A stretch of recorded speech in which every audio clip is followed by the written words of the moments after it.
الحمد لله وحده والصلاة والسلام على من لا نبي بعده أما بعد فأعوذ بالله من الشيطان الرجيم بسم الله الرحمن الرحيم قل إن كان آباؤكم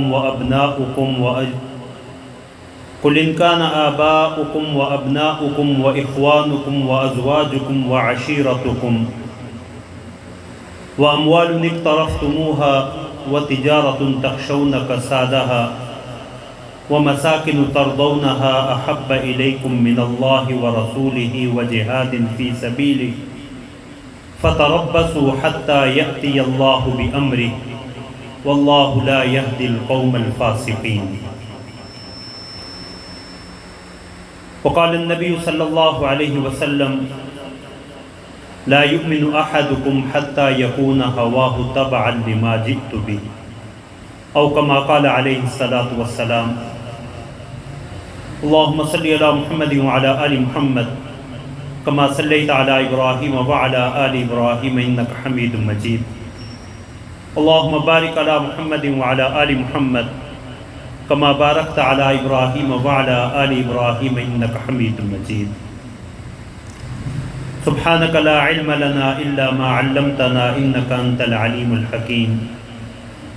رب اشرح لي صدري ويسر لي أمري واحلل عقدة من لساني يفقهوا قولي. اللهم انفعنا بما علمتنا وعلمنا ما ينفعنا وزدنا علما. اما بعد، حضرات محترم و مکرم علماء کرام، مشائخ اعظام، ام محترم حضرت ممتاز ہمدانی صاحب،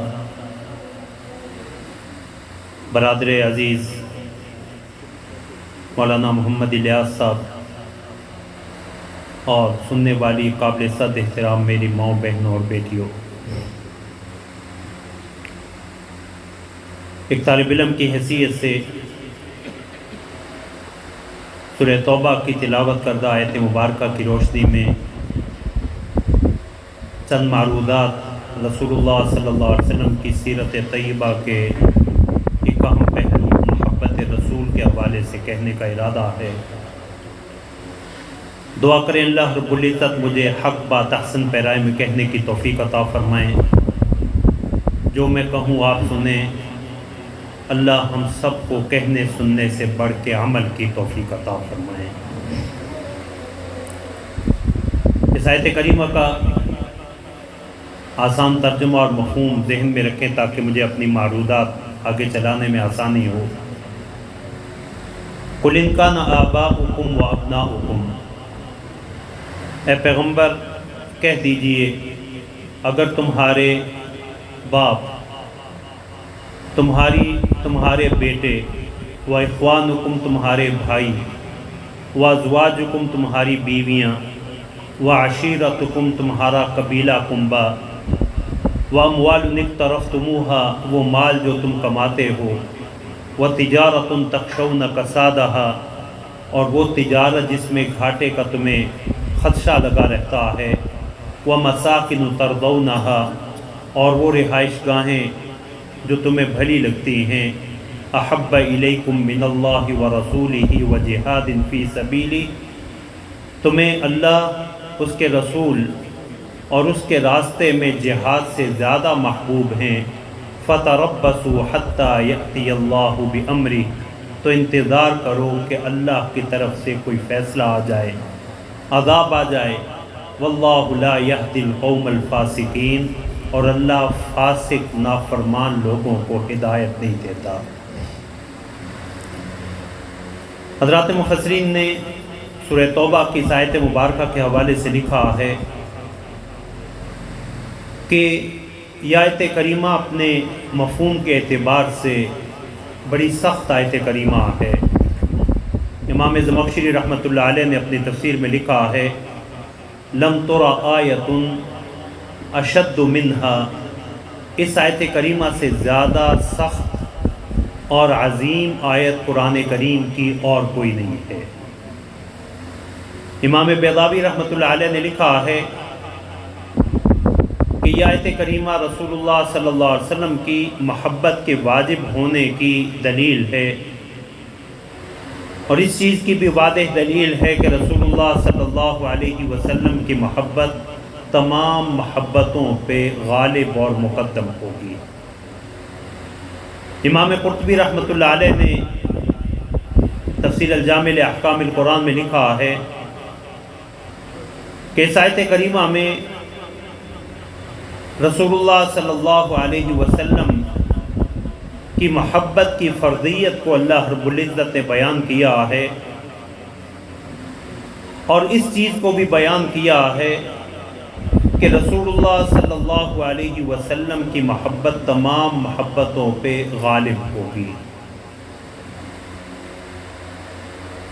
اور بعض مفسرین کرام نے اس آیت کریمہ کی اس شدت یا عظمت کو یوں بیان کیا کہ وَقَلَّ مَن يَتَخَلَّصُ مِن ذَلِكَ، کم ہی لوگ ہیں جو اس آیت کریمہ کے مفہوم پہ مکمل اترتے ہیں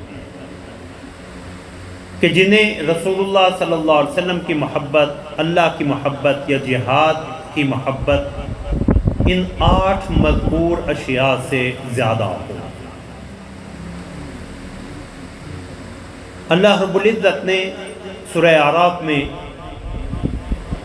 دنیاوی اور اخروی کامیابی کے لیے اسی مضمون کو ایک اور انداز سے بیان فرمایا، فَالَّذِينَ آمَنُوا بِهِ وَعَزَّرُوهُ وَنَصَرُوهُ وَاتَّبَعُوا النُّورَ الَّذِي أُنزِلَ مَعَهُ أُولَئِكَ هُمُ الْمُفْلِحُونَ، جو لوگ محمد الرسول اللہ صلی اللہ علیہ وسلم پہ ایمان لائیں، آپ کی تعظیم و توقیر کریں، آپ کی نصرت اور مدد کریں، اور اس نور ہدایت قرآن کریم کی پیروی کریں جو ان کے ساتھ نازل کیا گیا، یہی لوگ کامیاب ہیں۔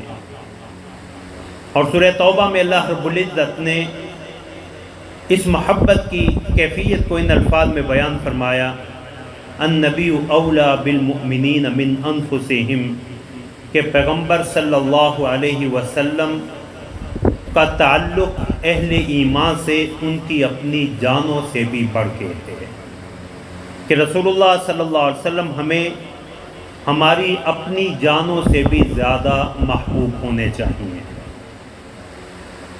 اور امام قرطبی رحمۃ اللہ علیہ نے حسن بصری رحمۃ اللہ علیہ کے حوالے سے لکھا ہے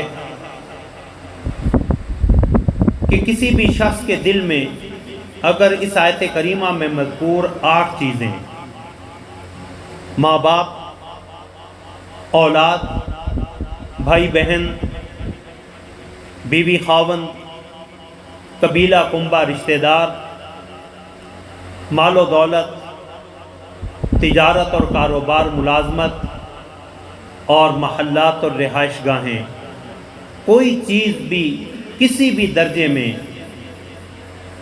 اس کی محبت اللہ کے رسول پہ، اللہ کے رسول صلی اللہ علیہ وسلم کی محبت پہ غالب اور مقدم ہے تو اسے اپنے ایمان کی فکر منانی چاہیے۔ اور رسول اللہ صلی اللہ علیہ وسلم نے اسی کو اپنی حدیث مبارک میں یوں بیان فرمایا، صحیح بخاری کی حدیث ہے، والذی نفسی بیدہ لا یؤمن احدکم حتی اکون احب الیہ من والدہ وولدہ والناس اجمعین، کہ مجھے اس ذات کی قسم جس کے قبضہ قدرت میں میری جان ہے، تم میں سے کوئی اس وقت تک مومن نہیں ہو سکتا، کامل ایمان والا نہیں ہو سکتا، جب تک کہ میں اسے، اس کے والدین، اس کی اولاد اور سارے لوگوں سے زیادہ محبوب نہ ہو جاؤں۔ اور سیدنا عمر رضی اللہ تعالی عنہ نے جب اسی حقیقت کا اقرار کیا کہ یا رسول اللہ واللہ انت لاحب الی من نفسی، کہ اللہ کے پیغمبر میں اللہ کو گواہ بنا کے اس چیز کی گواہی دیتا ہوں، قسم اٹھا کے اس چیز کا اقرار کرتا ہوں کہ آپ مجھے میری ذات اور میری جان سے بھی زیادہ محبوب ہیں، تو تب پیغمبر صلی اللہ علیہ وسلم نے فرمایا الآن یا عمر، عمر اب تیرا ایمان مکمل ہوا ہے۔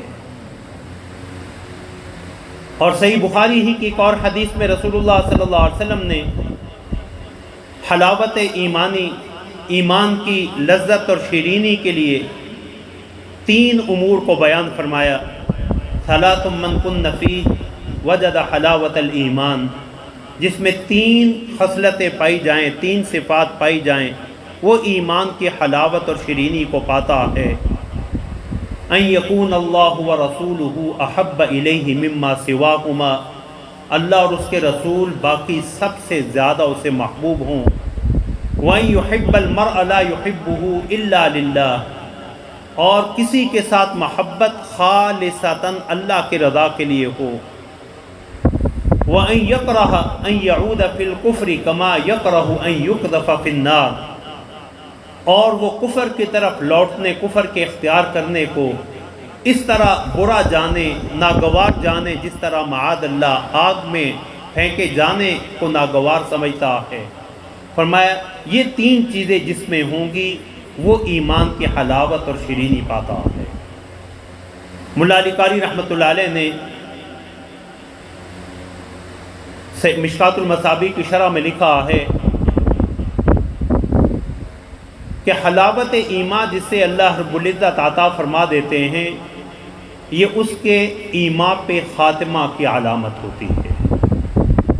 تو معلوم ہوا کہ رسول اللہ صلی اللہ علیہ وسلم کی محبت دنیا میں بھی کامیابی کی ضمانت ہے، آخرت میں بھی کامیابی کی ضمانت ہے۔ دنیا میں ہمارے ایمان کی دلیل بھی محمد الرسول اللہ صلی اللہ علیہ وسلم کی محبت ہے، اور آخرت میں ہماری کامیابی رسول اللہ صلی اللہ علیہ وسلم کی سچی محبت کے بغیر ممکن ہی نہیں ہے۔ اب اس محبت کے لیے معیار کیا ہونا چاہیے کہ ہم میں سے کوئی شخص ایسا نہیں ہے جو رسول اللہ صلی اللہ علیہ وسلم کی محبت کا دعوے دار نہ ہو۔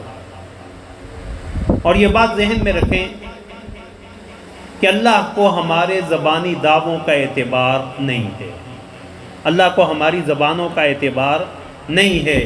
وہ ایک ہی زبان مبارک ہے جس کی صداقت اور حقانیت کی اللہ نے گواہی دی، وما ينطق عن الهوى ان هو الا وحی یوحی۔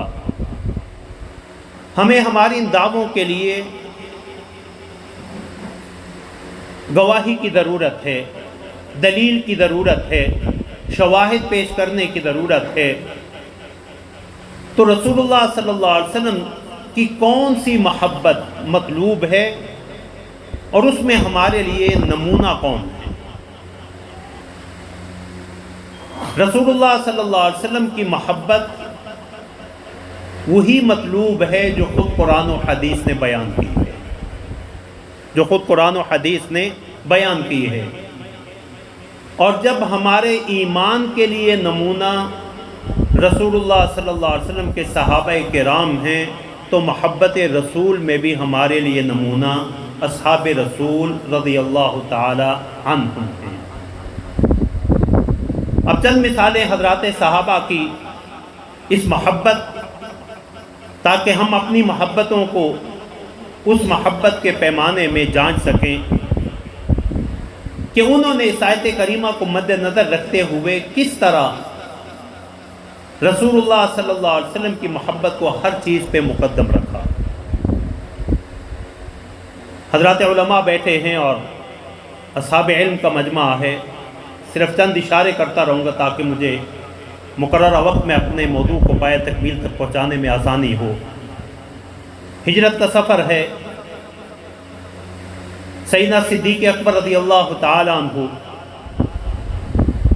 دوران سفر کبھی رسول اللہ کے سامنے آ جاتے ہیں، کبھی دائیں آ جاتے ہیں، کبھی بائیں آ جاتے ہیں، کبھی پیچھے آ جاتے ہیں۔ رسول اللہ صلی اللہ علیہ وسلم نے صدیق کا یہ طرز عمل دیکھا تو فرمایا، صدیق تمہارے کبھی آگے چلنے، کبھی پیچھے آنے، کبھی دائیں بائیں آنے کا سبب کیا ہے؟ کہا یا رسول اللہ، دل میں ایک خدشہ سا اٹھتا ہے کہ دشمن ان چاروں جہات میں سے نہ جانے کس سمت پہ حملہ آور ہو، تو چاہتا یہ ہوں کہ آپ کی طرف اٹھنے والے ہر وار کو ابو بکر اپنے جسم پہ سہلے، آپ پہ کوئی حرف نہ آنے پائے۔ پھر وہی صدیق اکبر غار ثور میں داخل ہوتے وقت رسول اللہ صلی اللہ علیہ وسلم کو غار کے باہر رکنے کا مشورہ دیتے ہیں، خود جا کے غار کی صفائی کرتے ہیں کہ کوئی موذی جانور نہ ہو، کوئی کیڑا مکوڑا نہ ہو۔ سارے سوراخ بند کر کے ایک سوراخ رہ گیا جس پہ ابو بکر اپنی ایڑی رکھ کے بیٹھ گئے، اور تب رسول اللہ کو بلایا، یا رسول اللہ اب آپ تشریف لے آئیں۔ پیغمبر صلی اللہ علیہ وسلم سیدنا صدیق اکبر کی گود میں سر رکھ کے آرام فرما رہے ہیں۔ ایک موذی جانور سانپ نے سیدنا صدیق اکبر کی ایڑی پہ ڈسا۔ یہ محبت رسول ہے، یہ ادب رسول ہے کہ سانپ کے ڈسنے کے باوجود سیدنا صدیق اکبر اپنی ایڑی کو حرکت نہیں دے رہے کہ کہیں پیغمبر کے آرام میں خلل نہ آئے، لیکن زہر کی شدت کی بنا پہ آنکھوں سے بہنے والے آنسوؤں کو نہیں روک سکے۔ قربان جاؤں صدیق اکبر تیری شان پہ، کسی کا کسی کا آنسو جائے نماز پہ گرتا ہے، کسی کے آنسو مسجد نبوی میں گرتے ہیں، کسی کے آنسو بیت اللہ میں گرتے ہیں، لیکن صدیق تیری شان کے قربان، تیرے آنسو کے لیے اللہ رب العزت نے محمد الرسول اللہ کے رخساروں کو پیش کر دیا۔ پیغمبر صلی اللہ علیہ وسلم کے رخسار مبارک پہ سیدنا صدیق اکبر کے آنسو گرے، آنکھ کھلی، ما یبکیک یا ابا بکر، ابو بکر رو کیوں رہا ہے؟ یا رسول اللہ مجھے سانپ نے ڈس لیا ہے، جو ایک سوراخ رہ گیا تھا جہاں میں ایڑی رکھ کے بیٹھا تھا۔ پیغمبر نے کہا صدیق گھبراتا کیوں ہے؟ اگر زہر کا اثر جو ہے وہ تیری ایڑی میں ہے تو اللہ نے شفا محمد الرسول اللہ کے لعاب میں رکھی ہوئی ہے۔ یہاں بھی صدیق کی شان کہ وہ حضرات صحابہ جو پیغمبر کے تھوک مبارک کو اپنے جسم پہ ملنا اپنے لیے باعث سعادت سمجھتے تھے، صدیق کی شان یہ کہ محمد الرسول اللہ کا لعاب صدیق کے پاؤں پہ لگ رہا۔ وہی صدیق اکبر غزوہ تبوک کے موقع پہ گھر کا سارا سامان سمیٹ کے رسول اللہ کی خدمت میں پیش کر رہے ہیں۔ پیغمبر صلی اللہ علیہ وسلم نے پوچھا صدیق گھر کیا چھوڑ کے آیا؟ فرمایا یا رسول اللہ ابقیت لہم حب اللہ و حب رسولی، یا رسول اللہ گھر والوں کے لیے اللہ اور اس کے رسول کی محبت ہی کافی ہے۔ یہ وہ موقع ہے، اور یہاں ہمیں بھی سیدنا عمر رضی اللہ تعالیٰ عنہ نے تعلیم دی کہ دوڑ کا، مقابلے کا، آگے بڑھنے کا میدان کون سا ہے۔ فرمایا میری مالی وسعت تھی، میں نے کہا آج موقع ہے کہ صدیق سے آگے نکل آؤں گا۔ اپنے گھر کا آدھا سامان عمر لے کے آئے، لیکن وہاں صدیق تھے، گھر کا سارا سامان۔ فرمایا میں نے اس کے بعد صدیق اکبر سے بڑھنے کی تمنا اور حسرت ہی دل سے نکال دی۔ امام راضی رحمۃ اللہ علیہ نے یہاں ایک اور بات لکھی، فرمایا کہ صدیق نے دیکھا کہ عملی طور پہ تو میں اب صدیق کا مقابلہ نہیں کر سکتا، تو سودا بازی کرنا چاہیے، بارگیننگ کرنا چاہیے، اور صدیق سے کہا رضی اللہ تعالیٰ عنہ سے کہ صدیق عمر کی زندگی کی ساری نیکیاں لے لے، وہ ہجرت کی ایک رات مجھے دے دے۔ لیکن وہ بھی صدیق تھے۔ صدیق کہنے لگے عمر تم سے یہ سودا نہیں ہو سکتا، ہاں اگر کسی سے سودا ہو سکتا تھا تو وہ عثمان ابن مظعون تھے رضی اللہ تعالی عنہ، مدینہ منورہ میں مہاجرین میں سب سے پہلے وفات پانے والے صحابی۔ امام ابن کثیر رحمۃ اللہ علیہ نے لکھا کہ رسول اللہ صلی اللہ علیہ وسلم نے حضرت عثمان ابن مظعون رضی اللہ تعالی عنہ کا جنازہ پڑھانے کے بعد یا ان کے تکفین کے بعد حضرت نبی کریم صلی اللہ علیہ وسلم نے ان کا کفن کھولا جنازے سے پہلے، اور عثمان ابن مظعون کی پیشانی پہ بوسہ دے کے کہا اللہ میں عثمان سے راضی ہوں، تو بھی راضی ہو جا۔ کہ اگر کسی سے سودا ہو سکتا تھا تو عثمان ابن مظعون سے ہو سکتا تھا صدیق ہجرت کی رات دے کے نبی کا وہ بوسہ عثمان سے خرید لیتا۔ عمر رضی اللہ تعالیٰ عنہ کی محبت کا عالم یہ ہے، رات کو گشت کر رہے ہیں، ایک گھر سے ایک خاتون کے رسول اللہ صلی اللہ علیہ وسلم کی مدح و ثنا میں، حمد میں، تعریف میں، نعت میں کچھ اشعار سنے۔ سیدنا عمر رضی اللہ تعالیٰ عنہ وہیں بیٹھے زاروں کے تال روتے رہے یہاں تک کہ صبح ہو گئی۔ سیدنا عثمان رضی اللہ تعالیٰ عنہ صلح حدیبیہ کا موقع، رسول اللہ نے سفیر اور قاصد بنا کے بھیجا۔ ابو سفیان نے کہا عثمان آپ تو مکہ میں آ چکے ہیں، طواف کرنا چاہیں تو ہمیں کوئی مانے نہیں، اور ادھر لشکر میں کسی نے کہہ دیا عثمان خوش نصیب ہے، بیت اللہ کا طواف کر رہا ہوگا۔ اب عثمان کی محبت بھی دیکھیں اور رسول اللہ کا اعتماد اور مان بھی دیکھیں۔ رسول اللہ نے فرمایا نہیں، عثمان میرے بغیر بیت اللہ کا طواف بھی نہیں کر سکتا۔ ابو سفیان نے کہا عثمان طواف کرنا چاہو تو تمہیں اجازت ہے۔ فرمایا ما کنت لأطوف بیت اللہ و رسول دون رسول اللہ، میں تو رسول اللہ کی معیت کے بغیر بیت اللہ کا طواف کرنا بھی گوارا نہیں کرتا۔ یہی عثمان رضی اللہ تعالی عنہ، میں محبت کا معیار بتانا چاہ رہا ہوں کہ محبت کا معیار کیا ہے، پیمانہ کیا ہے۔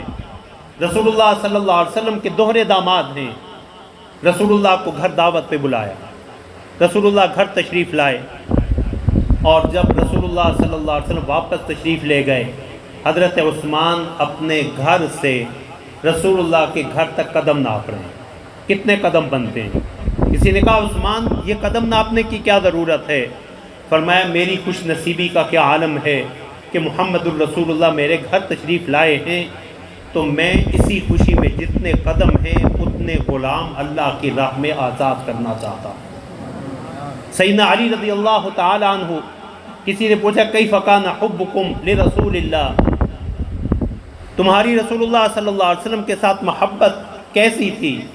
تو سیدنا علی رضی اللہ تعالیٰ عنہ نے ایک ہی جملے میں بات ختم کر دی، فَمَا كَانَ أَحَبَّ إِلَيْنَا مِنْ أَمْوَالِنَا وَأَنفُسِنَا وَأَوْلَادِنَا وَمِنَ الْمَاءِ الْبَارِدِ عِنْدَ الظَّمَأِ، فرمایا رسول اللہ ہمیں اپنی جانوں سے، اپنی اولاد سے، اپنے مال و دولت سے، فرمایا شدید پیاس کے وقت ایک انسان کو جو پانی کی طلب اور تڑپ ہوتی ہے، رسول اللہ کی محبت تو اس طلب اور تڑپ سے بھی ہمیں زیادہ ہے۔ اور اس میدان میں صرف جو ہے حضرات صحابہ ہی نہیں، حضرات صحابیات کو دیکھیں۔ رسول اللہ صلی اللہ علیہ وسلم کی صحابیات بھی بطور نمونہ، ازواج مطہرات میں سے ہی چند مثالیں۔ آیت تخیر اتری، پیغمبر صلی اللہ علیہ وسلم کی بیویوں نے جب مالی وسعت ہوئی تو مطالبہ کیا کہ ہمارا جیب خرچ بھی بڑھا دیا جائے۔ اپنی حد تک حضرات علماء بیٹھے، مطالبہ خلاف شرع نہیں تھا، لیکن بات پیغمبر کے گھر کی تھی، اللہ کو پسند نہیں آئی۔ اللہ نے اختیار دے دیا کہ اگر دنیاوی مال و دولت چاہیے تو آؤ، میں تمہیں دنیاوی مال و دولت دیتا ہوں، لیکن میرے پیغمبر میں کے گھر میں رہنے کی پھر تمہیں سہولت اور شرف حاصل نہیں ہوگا، اور اگر تم اللہ اور اللہ کے رسول اور آخرت کا گھر چاہتی ہو تو اللہ نے نیکی کرنے والیوں کے لیے تمہارے لیے اجر عظیم تیار کر رکھا ہے، سورہ احزاب میں۔ تو رسول اللہ صلی اللہ علیہ وسلم نے سیدہ عائشہ کو بلایا اور کہا عائشہ میں ایک اہم معاملے میں تجھ سے مشورہ کرنا چاہتا ہوں، تمہیں اختیار دینا چاہتا ہوں، اور اس وقت تک کوئی فیصلہ نہ کرنا حتیٰ تستأمری ابوئی، جب تک اپنے والدین سے مشورہ نہ کر لو۔ تو کہا رسول اللہ فرمائیے، تو رسول اللہ صلی اللہ علیہ وسلم نے فرمایا یہی آیت کریمہ سورہ احزاب کی دو آیتیں تلاوت کر کے سنا دی۔ تو سیدہ عائشہ رضی اللہ تعالی عنہ نے بغیر کسی تأمل کے کہا افیک استأمر ابوی یا رسول اللہ، یا رسول اللہ اب آپ کے بارے میں مجھے اپنے والدین سے مشورہ کرنا ہوگا۔ اخترت اللہ و رسولہ، میں نے اللہ اور اللہ کے رسول کا ہی انتخاب کیا۔ سیدہ جویریہ رضی اللہ تعالی عنہ، حارث ابن ابی ضرار کی بیٹی، قیدی بن کے آئیں۔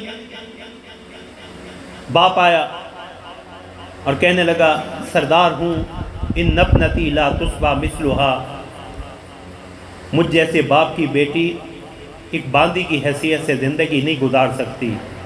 رسول اللہ نے فرمایا میں اس سے بہتر اختیار تمہیں دے دیتا ہوں، اگر جویریہ چاہے اطلقت سراحہا، میں اسے تمہارے ساتھ بھیج دیتا ہوں، لیکن اگر جویریہ چاہے تو میں اسے آزاد کر کے اپنے نکاح میں لے لیتا ہوں۔ سیدہ جویریہ کا سننا تھا تو فرمایا اخترت رسول اللہ، میں باپ کے گھر جانے کی بجائے پیغمبر صلی اللہ علیہ وسلم کی زوجیت کے شرف کو قبول کرتی ہوں۔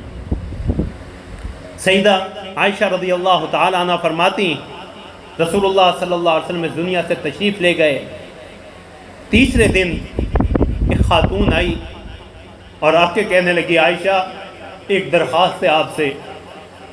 کہا فرمائیے۔ کہا پیغمبر صلی اللہ علیہ وسلم کے روضہ اطہر سے قبر مبارک سے ذرا پردہ ہٹائیے، میں رسول اللہ صلی اللہ علیہ وسلم کی قبر مبارک کی زیارت کرنا چاہتی ہوں۔ سیدہ عائشہ نے کہا میں نے رسول اللہ صلی اللہ علیہ وسلم کی قبر مبارک کا پردہ ہٹایا، وہ خاتون وہیں بیٹھی اور رسول اللہ صلی اللہ علیہ وسلم کی محبت میں روتے روتے وہیں اپنی جان اللہ کے حوالے کر دی۔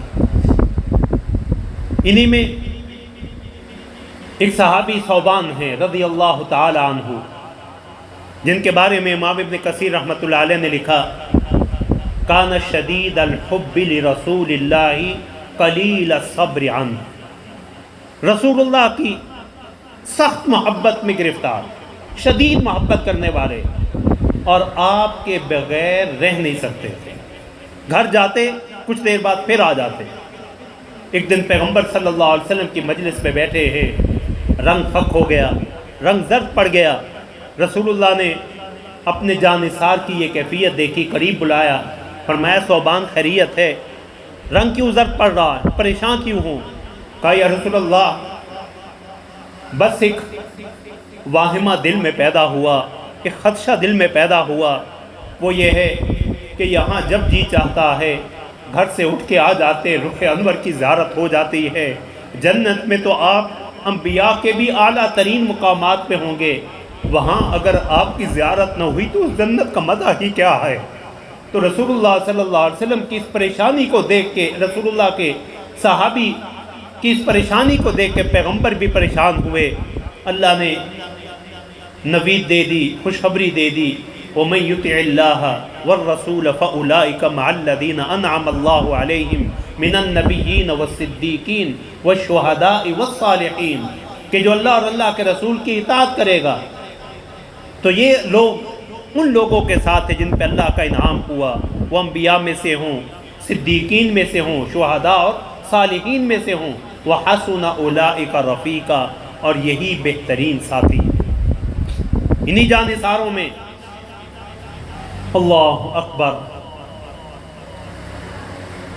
ایک طلحہ بن براء ہیں رضی اللہ تعالی عنہ، رسول اللہ کا ایک جوان صحابی، باپ ابھی ایمان ہی لائے، تو رسول اللہ صلی اللہ علیہ وسلم نے ایک دفعہ آزمایا اور فرمایا طلحہ تو مجھ سے کتنی محبت کرتا؟ اب جواب سنیے اس نوجوان صحابی کا۔ کہا یا رسول اللہ میں اپنی ذات اور دنیا کی ہر چیز سے بڑھ کے آپ سے محبت کرتا ہوں، اور اس محبت کے دعویٰ کی دلیل میں اور تو میرے پاس اور کچھ نہیں ہے، صرف اتنا کہوں گا آپ اجازت دیں میں اپنے کافر باپ کا سر قلم کر کے آپ کے سر پہ رکھ کے بتلا دوں کہ یا رسول اللہ جہاں آپ کی محبت ہے وہاں باپ کی محبت بھی نہیں۔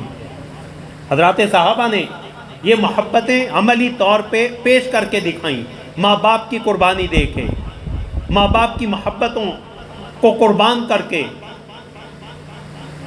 حضرت ابو عبیدہ رضی اللہ تعالی عنہ غزوہ بدر میں اپنے حقیقی باپ کو اپنے ہاتھ سے قتل کیا، حقیقی باپ کو، کہ رسول اللہ کی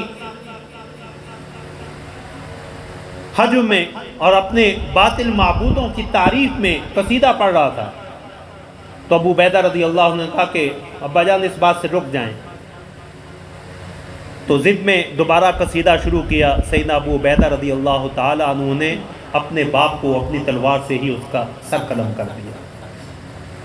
یہی وہ صدیق اکبر رضی اللہ تعالیٰ عنہ کا واقعہ بھی کہ جب ان کے بیٹے بعد میں ایمان لائے عبد الرحمن ابن ابی بکر، تو ایک زندگی کے ایک موقع پہ سیدنا صدیق اکبر نے کہا، بیٹے نے کہا عبد الرحمن ابن ابی بکر نے کہ ابا جان جنگ میں کئی دفعہ آپ میری تلوار کی زد میں آئے، لیکن میں نے یہ سمجھ کے چھوڑ دیا کہ باپ ہے۔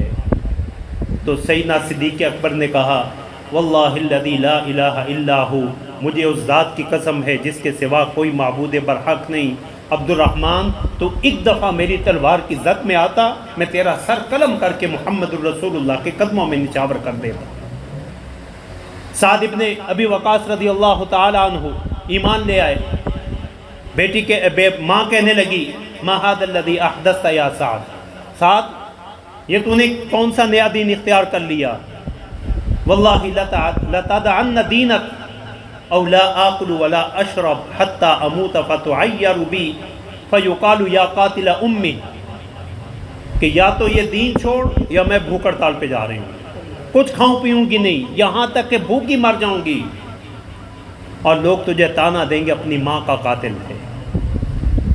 اب جواب سنیے سیدنا سعد کا، اماں جان جو محمد الرسول اللہ کا دامن پکڑا ہے اس کے چھوڑنے کو تو سوال ہی پیدا نہیں ہوتا۔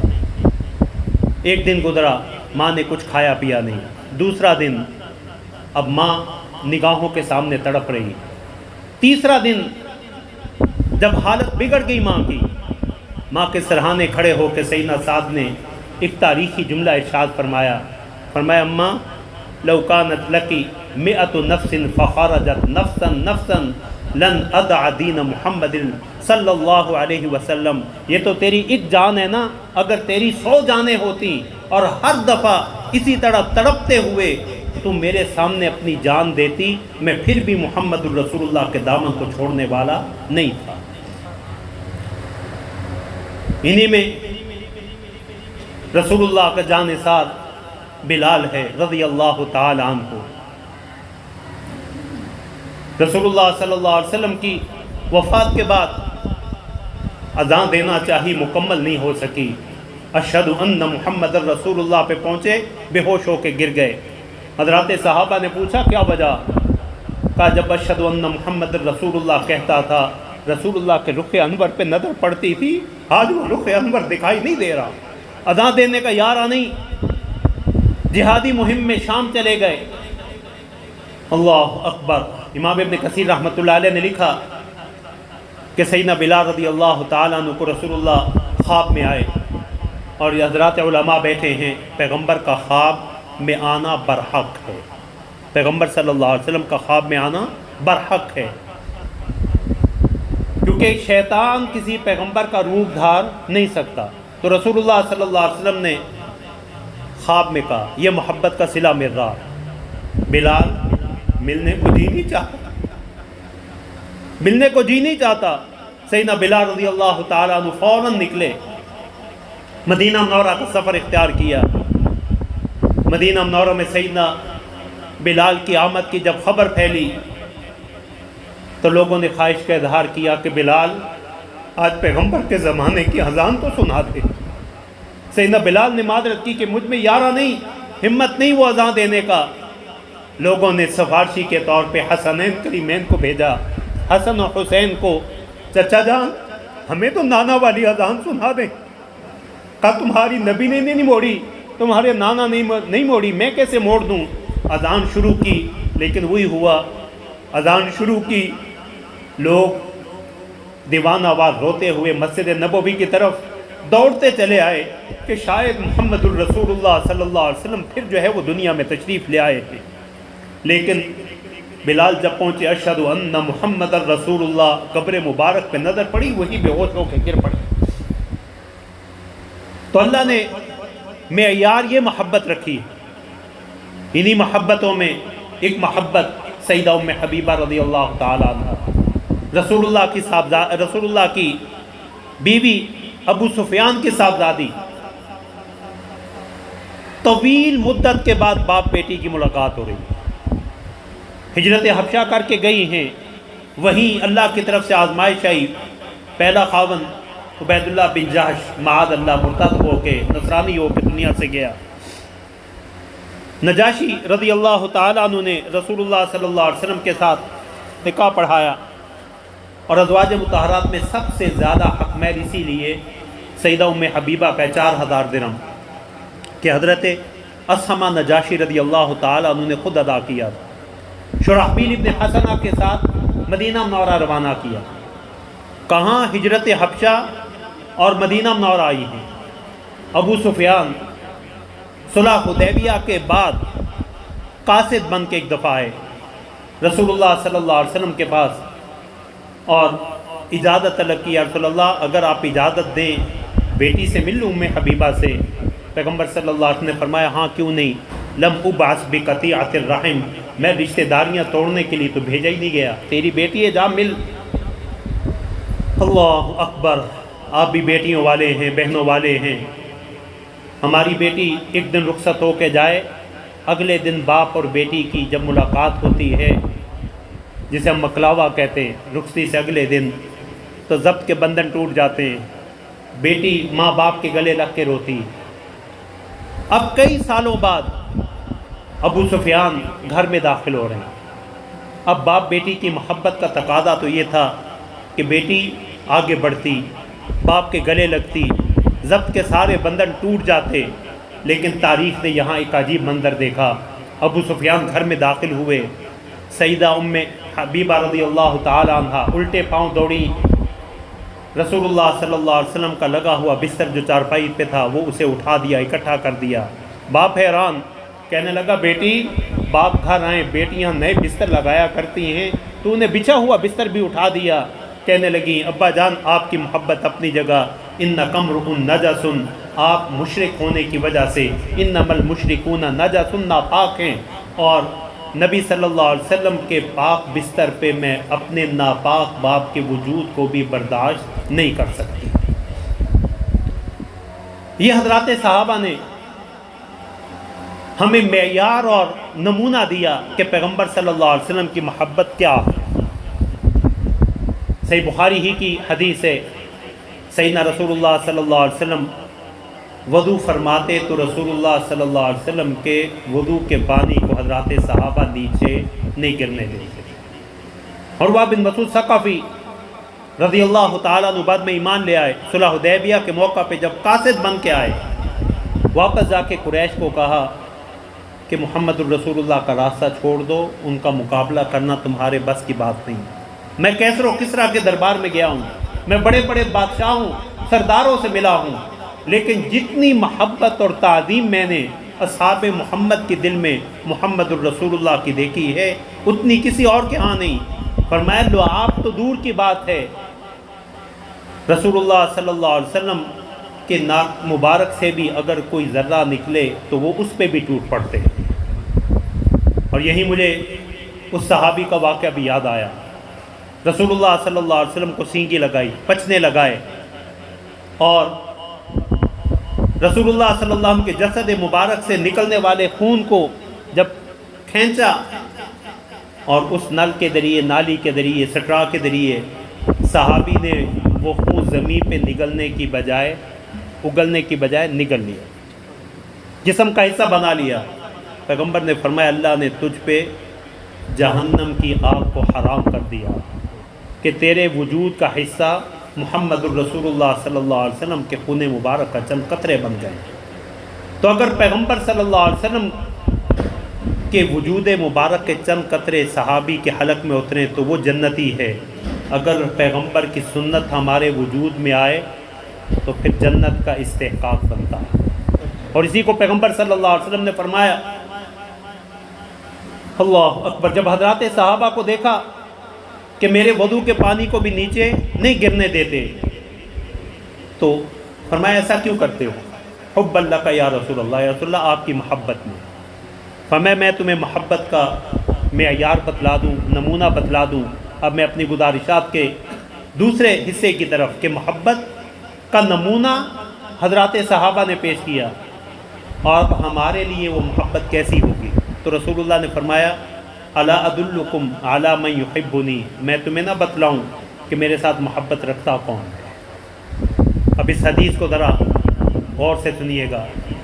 پیغمبر صلی اللہ علیہ وسلم نے فرمایا من اطاعنی فقد احبنی ومن عصانی فقد ابا، یا بعض روایات میں ومن عصانی فقد ابغضنی، جس نے میرا کہنا مانا اسی نے مجھ سے محبت رکھی، اور جس نے میرا کہنا نہیں مانا معاذ اللہ اس نے مجھ محمد الرسول اللہ سے نفرت رکھی، اس نے مجھ سے محبت نہیں رکھی، زبان سے لاکھ دعوے کرتا رہے۔ تو محبت کے لیے رسول اللہ نے معیار بتلا دیا، اتباع سنت۔ اللہ نے تو اپنی محبت کے لیے معیار رسول اللہ کی محبت اور اتباع کو قرار دیا۔ قل ان کنتم تحبون اللہ فاتبعونی یحببکم اللہ ویغفر لکم ذنوبکم، اگر تم مجھ سے محبت رکھتے ہو، اللہ سے محبت رکھتے ہو، تو فاتبعونی، میری پیروی کرو، اللہ تمہیں اپنا محبوب بنا لیں گے، تمہارے گناہوں کو بخش دیں گے۔ تو رسول اللہ صلی اللہ علیہ وسلم نے معیار بھی بتلا دیا۔ صحابی آئے، اللہ اکبر، اور رسول اللہ صلی اللہ علیہ وسلم سے حضرت کعب بن ربیعہ، وہ خوش نصیب صحابی جو رسول اللہ صلی اللہ علیہ وسلم کے تہجد کا پانی رکھا کرتے تھے، ایک دن رسول اللہ صلی اللہ علیہ وسلم نے خوش ہو کے کہا کعب مانگو، کیا مانگتے؟ صحابی نے کہا سألوک مرافقتک فی الجنت یا رسول اللہ، یا رسول اللہ مجھے جنت میں آپ کی رفاقت چاہیے، آپ کا ساتھ چاہیے۔ تو پیغمبر صلی اللہ علیہ وسلم نے طریقہ بتلایا، فرمایا اعنی علی ذلک بکثرت السجود، ایسا چاہتے ہو تو سجدوں کی کثرت سے اس معاملے میں میری مدد کرو، یعنی فرائض کی پابندی۔ رسول اللہ صلی اللہ علیہ وسلم کہ بغیر دین کو اپنائے کامیابی کا تصور بھی نہیں ہے۔ یہی طلحہ بن برا رضی اللہ تعالیٰ عنہ، وہ نوجوان صحابی جس نے کہا یا رسول اللہ میں اپنے باپ کا سر قلم کر کے آپ کے قدموں میں رکھ دوں، بیمار پڑے، رسول اللہ صلی اللہ علیہ وسلم کو خبر ملی، اپنے جانثار کی عیادت کے لیے گئے، اور نبوی بصیرت کی بنا پہ رسول اللہ نے اندازہ لگا لیا کہ طلحہ بن برا کا آخری وقت ہے۔ تو ان کے گھر والوں کو الگ کر کے کہا کہ مجھے لگتا یہ ہے کہ طلحہ اس دنیا سے جانے والے ہیں، جو جب طلحہ چلے جائیں تو ان کے جنازے کے لیے مجھے ضرور بتلانا۔ اب مدینہ سے باہر رہتے ہیں، حضرت طلحہ نے دیکھا کہ رسول اللہ جاتے ہوئے میرے گھر والوں سے آہستہ سے سرگوشی میں کچھ باتیں کر کے گئے۔ تو رسول اللہ صلی اللہ علیہ وسلم کے جانے کے بعد پوچھا کہ بتلاؤ رسول اللہ کیا فرما کے گئے؟ کہا رسول اللہ فرمایا کہ اگر اللہ تمہیں زندگی دے، کوئی ایسی جانا سب نے ہے، تو رسول اللہ نے کہا اگر کوئی ایسی نوبت ہو تو مجھے ضرور بتلانا۔ وصیت کیا کر رہے طلحہ؟ کہا میرے گھر اور رسول اللہ کے درمیان میں یہود کی آبادی پڑتی ہے، رات کی تاریکی میں کہیں رسول اللہ کو آپ نقصان نہ یہود پہنچائیں، میری وصیت یہ ہے میرا رات کو انتقال ہو، مجھے جنازہ پڑھ کے جو ہے وہ دفنا دینا، صبح رسول اللہ صلی اللہ علیہ وسلم کو بتلانا۔ والد نے ایمان لے آئے تھے، بیٹے کی وصیت پہ عمل کیا، رسول اللہ کی محبت کی خاطر کہ رات کو رسول اللہ کو تکلیف نہ دیں۔ اللہ اکبر، صبح رسول اللہ صلی اللہ علیہ وسلم کو آ کے بتلایا۔ اب پیغمبر صلی اللہ علیہ وسلم آئے ہیں سیدنا طلحہ بن برا کی قبر پہ، یہ محبت کا صلہ مزار۔ اور پھر پیغمبر نے ایک عجیب جملہ ارشاد فرمایا، اللہم الکا طلحہ وانت تضحک الیہ وہو یضحک الیک، اللہ قیامت والے دن طلحہ کا ایسے استقبال کرنا، تو مسکرا کے اسے دیکھ رہا ہو، وہ مسکرا کے تجھے دیکھ رہا ہو۔ انہی جانثاروں میں ایک عبداللہ ذو البجادین ہیں، جہاں حضرت مصعب ابن عمیر ایمان قبول کیا، ناد و نام میں 2000 درہم کی پوشاک ان کے لیے خریدی جاتی تھی، شہزادوں کی سی زندگی گزارنے والے ایمان لائے، والدین نے جسم کا لباس اتروا لیا، ماں نے چادر پھینکی، سطر چھپا کے رسول اللہ کی خدمت میں آئے، رسول اللہ کی آنکھوں سے آنسو نکل آئے۔ انہی میں ایک صحابی عبداللہ ذو البجادین ہیں، امام ابن کثیر رحمۃ اللہ علیہ نے ان کا بھی واقعہ لکھا۔ باپ سفر پہ تھا، اللہ نے نعمت ایمان دی، چچا نے گھر سے نکال دیا اور کہا جاتے ہوئے ساری چیزیں لے لی، اور جاتے ہوئے نہ جانے دل میں کیا خیال آیا، کہتا ہے یہ لباس بھی تیرے باپ کی کمائی ہے، اگر باپ کا دین پسند نہیں تو باپ کا لباس بھی اتار دے۔ لباس بھی اتروا لیا جسم کا۔ ماں نے گھر سے باہر نکلتے ہوئے شرماتے ہوئے اپنی چادر پھینکی کہ بیٹا اس سے اپنے سطر کو ڈھانپ کے چلا جا۔ حضرت عبداللہ، بجادہ کپڑے کے ٹکڑے کو کہتے ہیں، بجادہ تین 2 ٹکڑوں والا، حضرت عبداللہ ذوالبجادین اس لیے انہیں کہا جاتا۔ تو حضرت عبداللہ نے چادر کا ایک اوپر سے ڈھانپا اور دوسرے سے سطر کو چھپا کے رسول اللہ کی خدمت میں آئے۔ اللہ اکبر۔ رسول اللہ صلی اللہ علیہ وسلم کے مجلس میں رہتے اصحاب صفہ میں ایک سفر میں غزوہ کے دوران بیمار پڑے۔ رسول اللہ صلی اللہ علیہ وسلم کو خبر ملی کہ عبداللہ بیمار ہیں۔ اب خوش نصیبی دیکھیے، سیدنا عبداللہ کی بیماری کی خبر سن کے رسول اللہ صلی اللہ علیہ وسلم خیمے میں تشریف لائے اور عبداللہ سے پوچھا، عبداللہ تیری کوئی خواہش؟ کہ رسول اللہ یہی خواہش تھی کہ آخری وقت آپ کا دیدار ہو جائے، آپ کی زیارت ہو جائے۔ تو پیغمبر نے زمین پہ بیٹھے اور عبداللہ کا سر جو ہے وہ اپنی گود مبارک میں رکھ لیا۔ اسی عالم میں سیدنا عبداللہ کی جان نکلی، اور پھر رسول اللہ صلی اللہ علیہ وسلم نے حضرت ابو بکر اور عمر کو بلایا، فرمایا میرے اس جان نثار کو تم دونوں غسل دینا، اور غسل دینے کے بعد مجھے جنازے کے لیے بلانا۔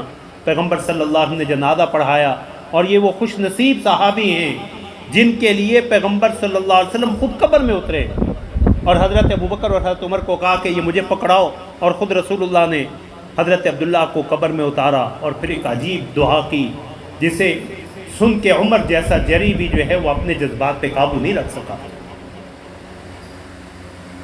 قبر میں عبداللہ ذوالبجادین کو رکھنے کے بعد رسول اللہ نے کہا، اللہ میں عبداللہ سے راضی ہوں، تو بھی عبداللہ سے راضی ہو جا، تو بھی عبداللہ سے راضی ہو جا۔ حضرت عمر رضی اللہ تعالیٰ عنہ رونے لگے اور کہا عمر نے کبھی موت کی تمنا نہیں کی تھی، لیکن عبداللہ ذوالبجادین کے بارے میں رسول اللہ کی یہ دعا سن کے میرا جی چاہتا تھا کہ آج اس قبر میں اترنے والا عبداللہ نہ ہوتا، عمر ابن خطاب ہوتا۔ رسول اللہ صلی اللہ علیہ وسلم نے یہی محبت کا معیار حضرت معاذ بن جبل رضی اللہ تعالیٰ عنہ کو ایک اور حدیث کا مفہوم بھی سن لیں، فرمایا من احیا سنتی فقد احبنی، جس نے میری سنت کو زندہ رکھا، میری سنت پہ عمل کیا، اسی نے مجھ سے محبت کی، اور ومن احبنی کان معی فی الجنہ، اور جو مجھ سے محبت کرتا ہے وہی جنت میں میرے ساتھ ہوگا۔ لیکن محبت کا معیار کیا ہے؟ اتباع سنت۔ حضرت معاذ بن جبل رضی اللہ تعالیٰ عنہ، رسول اللہ صلی اللہ علیہ وسلم حضرت معاذ کو یمن بھیجا، اور معاذ بن جبل رضی اللہ تعالیٰ عنہ کے ساتھ پیدل چلتے ہوئے مدینہ کے باہر تک آئے۔ پھر رسول اللہ صلی اللہ علیہ وسلم نے ایک عجیب جملہ ارشاد فرمایا یا معاذ لعلک تمر بقبری ومسجدی، معاذ جب تو واپس آئے گا نا تو شاید میں دنیا میں نہ ہوں، تیرا گزر میری مسجد اور میری قبر مبارک سے ہی ہوگا۔ فبقى معاذ جشعا لفراق رسول اللہ صلی اللہ علیہ وسلم، حضرت معاذ رضی اللہ تعالیٰ عنہ پھوٹ پھوٹ کے رونے لگے، کہا فدا کا ابی و امی یا رسول اللہ صلی اللہ، میرے ماں باپ آپ پہ قربان ہو، آپ ایسی باتیں کیوں ارشاد فرما رہے ہیں؟ پیغمبر صلی اللہ علیہ وسلم کی آنکھوں میں بھی آنسو آئے۔ کتب حدیث میں ہے رسول اللہ نے رخ پھیر لیا، مدینہ منورہ کی طرف رخ کر لیا کہ میرے آنسو دیکھ کے میرے جانثار کے دل پہ نہ جانے کیا بیتے گی، اور پھر ایک جملہ ارشاد فرمایا، وہ آج کی معروضات کا اسے خلاصہ سمجھ لیں کہ پیغمبر صلی اللہ علیہ وسلم نے فرمایا کہ ان اہل بیتی ہؤلاء یزعمون انہم اولی الناس، کہ میرے یہ گھر والے مدینہ والوں کا خیال یہ ہے کہ میرے ساتھ سب سے زیادہ تعلق ان کا ہے، لیکن معاذ یاد رکھنا ان اول الناس بی المتقون من کانوا وحیث کانوا یا این کانوا، میرے ساتھ حقیقی محبت اور تعلق تقوی والوں کا ہے، پرہیزگاروں کا ہے، میری سنت پہ چلنے والوں کا ہے، وہ جہاں کہیں بھی ہوں، جو کوئی بھی ہو، جہاں کہیں کے رہنے والے جو کوئی بھی ہو، اگر سنت پہ عمل پیرا ہے تو رسول اللہ صلی اللہ علیہ وسلم کے قریب ہے۔ یہی سنت دنیا میں بھی کامیابی کی ضمانت اور آخرت میں بھی۔ اسی حوالے سے صرف 2 حدیثیں ان کا مختصر سا خلاصہ پیش کر کے، حدیث میں آتا کہ رسول اللہ صلی اللہ علیہ وسلم نے فرمایا انا فراتکم علی الحوض۔ میں دونوں حدیثوں کے مفہوم اکٹھے کر دیتا ہوں وقت کے اختصار کی بنا پہ۔ فرمایا انا فراتکم علی الحوض، قیامت والے دن فرات عربی زبان میں لشکر کے آگے چلنے والے اس آدمی کو کہتے ہیں جو لشکر کے پڑاؤ کی جگہ کا انتخاب کرتا ہے کہ کہاں کو پانی کا چشمہ نزدیک ہے۔ تو فرمایا انا فراتکم علی الحوض، قیامت والے دن میں حوض کوثر پہ تمہارا فرط بن کے تمہارا استقبال کرنے کے لیے تم سے پہلے موجود ہوں گا۔ اب حوض کوثر پہ دعا کرو اللہ رب العزت رسول اللہ صلی اللہ علیہ وسلم کے ہاتھوں جام کوثر نصیب فرمائیں، اللہ ہمیں بد نصیبوں میں نہ فرمائیں۔ تو فرمایا میری امت کے کچھ افراد آئیں گے، وہ بڑھنا چاہیں گے میری طرف، لیکن فرشتے انہیں پیچھے دھکیلیں گے۔ تو میں کہوں گا انہیں آنے دو، میری امت کے افراد معلوم ہو رہے ہیں۔ اور شارحین حدیث نے لکھا ہے 2 بڑی پہچانیں ہیں جس کی بنا پہ رسول اللہ پہچانیں گے۔ آج بدقسمتی سے ہم نے وہ پہچان بھی ختم کر دی۔ ایک رسول اللہ کی 24 گھنٹے کی سنت، داڑھی مبارک، اور دوسرا اعضائے وضو کا چمکنا۔ یہ 2 بڑی، نہ ہمیں نماز کی فکر ہے نہ رسول اللہ کی اس سنت کی فکر ہے۔ تو فرمایا فرشتے کہیں گے کہ آپ کو نہیں پتا آپ کے بعد انہوں نے آپ کے دین کا کیا حلیہ بگاڑا تھا، انہوں نے آپ کی محبت کے نام پہ کیا کیا بدعات کو رواج دیا تھا۔ تو وہی پیغمبر محمد الرسول اللہ صلی اللہ علیہ وسلم فرمائیں گے سحقاً سحقاً لمن غیر بعدی، جس نے میرے بعد میرے دین کو تبدیل کر دیا، میری سنت کو مذاق بنایا، اسے میری نگاہوں سے دور لے جاؤ۔ اور حضرات علماء بیٹھے، عربی زبان کے ایک طالب علم کی حیثیت سے میں تو اس حدیث کے ٹکڑے کا ترجمہ کرنے کی کبھی ہمت نہیں پڑی۔ ایک حدیث کے لفظ ہیں، پیغمبر صلی اللہ علیہ وسلم انا فراتکم علی الحوض، دیکھنا میں حوض کوثر پہ تمہارا استقبال کرنے کے لیے موجود ہوں گا، فلا تسودوا وجہی یوم القیامہ۔ دیکھنا محتاط ترین ترجمہ کرنے کی کوشش کر رہا ہوں، مفہوم بیان کرنے کے لیے، کہ دیکھنا قیامت والے دن تمہاری وجہ سے مجھے اللہ کے ہاں کوئی ندامت اور پشیمانی نہ اٹھانی پڑے۔ یہ تو ان حضرات صحابہ کا ایمان تھا، ان کی مثالیں تھیں۔ آپ کہیں آپ تو صحابہ کے دور کی مثالیں، میں آپ کو ماضی قریب میں لے آتا ہوں۔ دلی کی جامع مسجد میں ایک مرد قلندر نماز کے لیے آ رہا ہے، ہاتھ میں تھیلا ہے اور اس میں کچھ پیسے ہیں کہ واپسی پہ سودا لے کے جائے گا۔ ایک اچکا آیا، اس نے وہ تھیلا چھینا اور بھاگ کھڑا ہوا۔ اب اللہ رب العزت کی طرف سے پکڑ، حدیث میں آتا کہ اللہ فرماتے من عادى لی ولیا آذنته بالحرب، جو میرے کسی دوست اور ولی کے ساتھ دشمنی مول لیتا ہے میں اس کے خلاف اعلان جنگ کر دیتا ہوں۔ اللہ کی طرف سے فوری پکڑ آئی، نابینا ہو گیا، نگاہیں چلی گئی، بصارت چلی گئی، چیخنے چلانے لگا۔ لوگوں نے پوچھا کیا ہوا؟ کہا یہاں ایک بزرگ آئے تھے، فلاں حلیہ اس ایسا لباس پہنا ہوا، تو میں نے ان کا تھیلا چھینا، میری بینائی چلی گئی، مجھے ان سے ملواؤ۔ کہا اب تو اگلی نماز میں ہی آئیں گے۔ بیٹھا رہا انتظار میں، اگلی نماز میں آئے، لوگوں نے بتایا، پکڑ کے لے گئے ایک آدمی، ان کے قدموں میں گر گیا، حضرت مجھے معاف کر دیں۔ میں تو کون ہے؟ کہا میں وہی بد نصیب جس نے آپ کا تھیلا پچھلی نماز کے وقت چھینے تھا۔ تو کہا میں نے تو تمہیں اسی وقت معاف کر دیا تھا، میں نے تجھے اسی وقت معاف کر دیا تھا۔ شاہ عبدالعزیز محدث دہلوی رحمۃ اللہ علیہ نے واقعہ لکھا۔ اللہ اکبر۔ کہا حضرت میں نے آپ کا تھیلا چھینا، آپ نے مجھے کیوں معاف کر دیا؟ کہا میں نے ایک حدیث کا مفہوم پڑھا تھا کہ رسول اللہ صلی اللہ علیہ وسلم نے فرمایا قیامت والے دن میں اس وقت تک وزن اعمال کے لیے کھڑا رہوں گا جب تک میری امت کے آخری 2 افراد کے درمیان جھگڑا بھی نبٹ نہیں جاتا۔ تو کہا میری غیرت نے، میری رسول اللہ کے ساتھ محبت نے یہ گوارا نہیں کیا کہ میرے تیرے اس تھیلے کے جھگڑے کی بنا پہ قیامت والے دن رسول اللہ صلی اللہ علیہ وسلم کو انتظار کی زحمت اٹھانا پڑے۔ کاش ہمیں دلی کے اس فقیر جیسی محبت ہی نصیب ہو جائے۔